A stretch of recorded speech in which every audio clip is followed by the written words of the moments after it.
कणकवली शहरात काल पालकमंत्री नितेश राणे यांनी पोलीस स्टेशनपासून जवळ सुरू असलेल्या मटका बुकिंग केंद्रावर अचानक छापा टाकून संपूर्ण जिल्ह्यात नव्हे तर महाराष्ट्रात खळबळ उडवून दिली। पोलीस प्रशासन असताना एका मंत्र्यांना स्वतः अवैध धंद्यांवर धाड टाकावी लागते।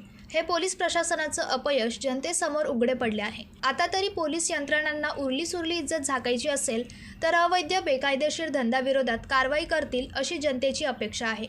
पालकमंत्री नितेश राणे यांनी पालकमंत्री पदाची सूत्रे हातात घेतल्यावर जिल्ह्यात अवैध बेकायदेशीर धंद्यांना थारा नाही असे जाहीर केले होते।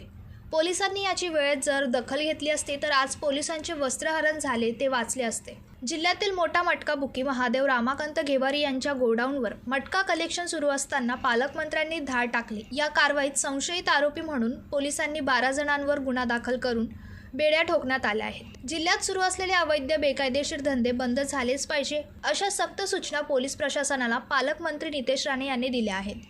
तेव्हा पहिल्याच दिवशी दुसऱ्या दिवशी मी फोन करून सांगितलं घेवारेला इन्क्वायरीसाठी बोलवा आणि त्याची जी माहिती आहे घ्या। त्या दिवसावर आता काही केलेलं नाही। भर दुपारी बघा काय चालू आहे, ही बघा कॅश